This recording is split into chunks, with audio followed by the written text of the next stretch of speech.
Hi, this is Sherry Andrea, and thank you for listening. If you're looking for me, you can always find me at sherryspeaks.com, where you can find all different kinds of things, such as attunement manuals. You can get custom Reiki certificates. So if you're looking for me, that's where you'll find me. Today, what I want to talk to you about is Reiki healing as it relates to, not relates to, but I want to talk about Reiki healing for you healers and anxiety, depression, grief. The reason why, what gave me the idea for this, or what suddenly came to mind, was because I was on a website of a Reiki healer, and I had scrolled all the way down to the bottom, and I noticed that he had a disclaimer, and the disclaimer stated that he didn't want anyone coming to him and using his services if they had anxiety, depression, or were suffering from grief. And I thought about it, and I was like, okay, it's not unusual, to see some people that say, okay, I don't deal with this because I just don't specialize in that. And that's fine.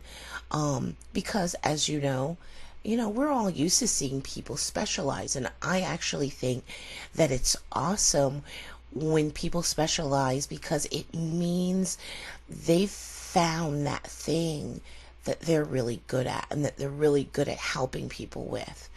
And so it's not unusual. But I was thinking about it because I was thinking, well, and this person charges like a lot more than I do for anything. I mean, we're talking about somebody who charges like, I think it was like $150 or $200 for a session. It may have been more. And I thought, well, what do I think about that? Because I'm always helping people that are suffering from all different sorts of things, anywhere from anxiety, depression, grief, to even people who are suffering with being plagued by low vibration energy, let's say. You name it. And I thought about it, and I thought, well, yeah, I never really think about telling anyone, no, I'm sorry, I can't help you with that. Yeah, sometimes I'll make it clear to people that I don't specialize in something, that it's not my specialty, just to let them know, hey, there probably is somebody out there that you could get coaching with that specializes in this, but just to let them know this isn't my specialty. But I usually, I don't think about telling them no, I guess because I kind of feel like as long as my higher self is there and is coming through, that's all that matters. My higher self knows what I need to do and what needs to be said, and I'm always confident that my higher self is going to guide me, and that the angels and the ascended masters are going to guide me. And I don't doubt that. And that's what I want to talk to you about. You can use, if you're a Reiki healer, or maybe you're a Reiki master and you're well into your practice, and maybe you've been doing it for a while. There are times when you are going to have someone come to you that is suffering from something like anxiety or depression, that's telling you, I got such bad anxiety, I can't get any quality sleep, and that's messing me up in other ways. Or they're coming to you because they're having a hard time dealing with grief. And sometimes it may not even be grief. It may be having a hard time getting over a relationship that's ended. I find that Reiki, or any other type of healing, combines very well with talking. I know that sounds really funny the way I said that. Combine Reiki with talking. And I know it sounds simple, But what I'm talking about isn't simple. I'm talking about using the power of the spoken word. I'm talking about using yourself just as you do when you feel as though you're just performing Reiki in a traditional way. I'm talking about letting something different flow through you. Just like you let Reiki energy flow through you. The same thing happens with speech. When we speak, when we talk, our words have vibration. Our words, when we speak, we're putting out this energy, and it is healing energy. And you wouldn't believe the power of combining something like Reiki and just simply talking to someone. Simply asking them questions, getting them to open up. Basically allowing that space. Because if you ask them questions, get them to talk about what's going on with them, about the anxiety. A simple question, like, when's the first time in your life that you noticed you were suffering from an anxiety problem? When did this start? Just a simple question like that, having them start talking about it. Guess what? You're going to be listening to what they say, and anything you put your focus on, you put your light on. Where your focus goes, your light goes. That light, that healing energy, that very thing that you flow through you when you practice traditional Reiki. What you put your focus on, that is where that healing light goes. So even though, I've seen people say, okay, don't come to me for this and this and this. Sometimes I think and I wonder if they realize how easy it would be to help someone with those problems just by simply combining what you already do with getting them to talk and you listening. You wouldn't believe the power that you have just from listening to someone. And you don't have to be afraid. And I know sometimes that is what the problem is that we're a little bit afraid and we're a little bit nervous because maybe we've never helped anybody with a situation like that before. And we realize the seriousness of it, and so we get a little afraid, we get a little scared, we get a little nervous and unsure. Don't be afraid. Don't be nervous. Don't feel unsure of yourself. Because your intention, and I mean this in a different way than I usually say it, your intention will get it done. And what I mean by that is, as you're listening to them, there's a certain intention that you have. An intention to help them, an intention that they be healed, that they be better, that they be changed. Just that intention alone that you have, that that person be changed, is very, very powerful. Something as simple as that. Asking someone questions, getting them to talk. You focusing on what they're saying, telling you the story that they can remember of how it all began for them. You may walk away, if you spend like, say, an hour with them, you may walk away from it feeling that you didn't really affect change in them, you didn't really do any good. That's not unusual.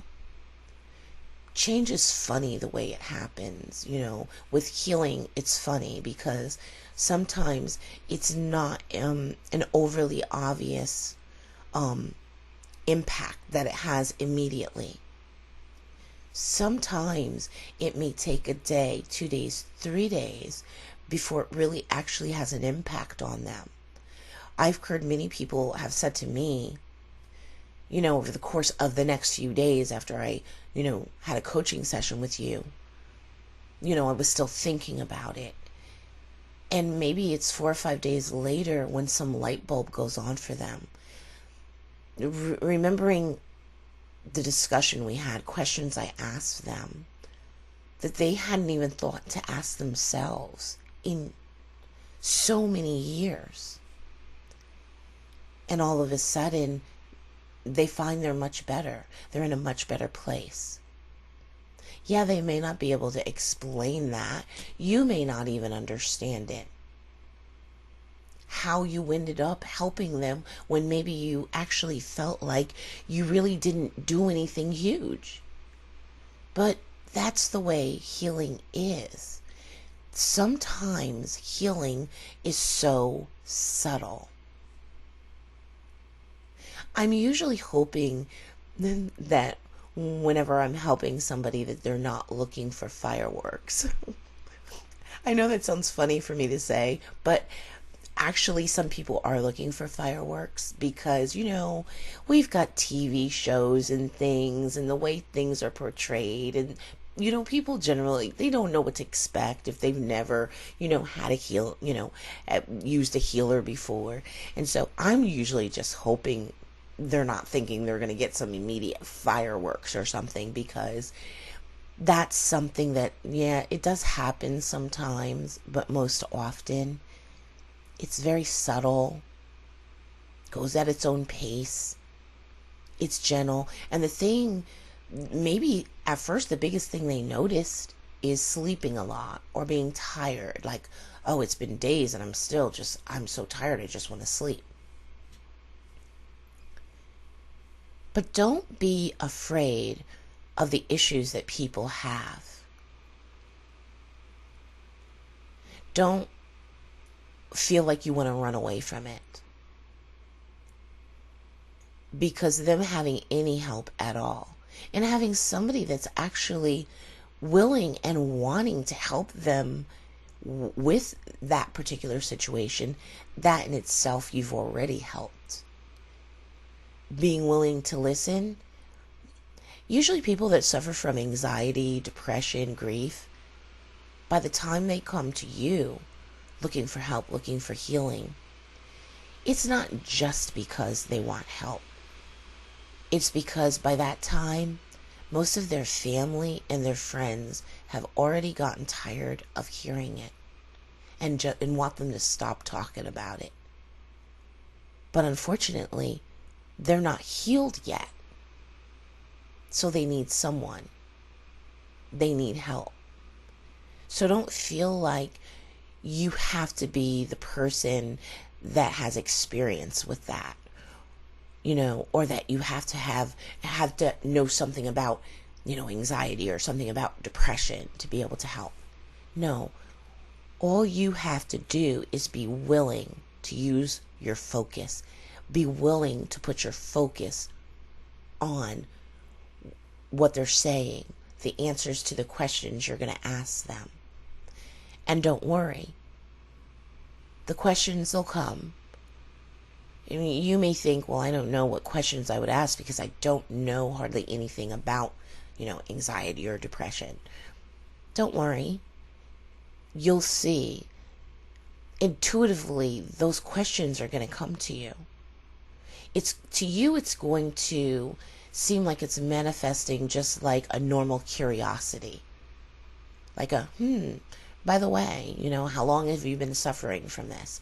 You may think that's a question you came up with just from just plain curiosity. No, it's not. Your higher self is kicking in and is popping these questions into your head. Go with it. And don't be afraid to ask the question. Don't be afraid that you're going to maybe touch on a nerve. Maybe they're not ready to answer that question. Maybe it's going to be too painful for them to ask the question. No, it's best that they answer it during a time when the vibrations are high, because it's usually during that time when they're being affected by that calm, healing energy that has them feeling calm. That's the best time. So don't be afraid. Trust in yourself. Trust in yourself. Trust in your higher self. Trust in the angels and the ascended masters. They'll all help you get it done. All you have to do is just have that intention and that desire to want to help a person find the change that they're looking for. And you'll be able to do it. You'll be able to help heal someone of such a tough thing. Well, I hope this little short talk has helped you. I wanted it to be more inspiring than anything. To help some of you that are maybe unsure, maybe you haven't helped anybody with, certain issues, and you've maybe been a little unsure of whether you should, whether you shouldn't. So now, I hope that this has inspired you to have this confidence so that you don't feel like you'll have to say, no, I can't help you with that problem. If you trust in your higher self, you shouldn't really ever hear yourself saying no. Now, of course, you may still recommend that they go seek professional help, which is what I always do. Most of the people that I've helped with anxiety, depression, etc., they're already usually getting professional help somewhere, or they're already in group therapy or something. So, yeah, you always want to suggest that. Make sure that they're getting professional help. This is like a team effort. There's this professional help that they're getting, and then they're in the middle, and then you're on the other side. And what you have to offer is just as valuable, if not equally valuable or more valuable than that help they're getting on the other side, that is that professional help. The professional help and the help that you're giving combined is an awesome combination. But you don't have to trust me. When you have the opportunities to help somebody in these areas, you will see for yourself. Well, thank you for listening and giving me your time. I appreciate you. Hope you're having a good morning, day, evening, no matter where you are. And I look forward to speaking to you again. Namaste.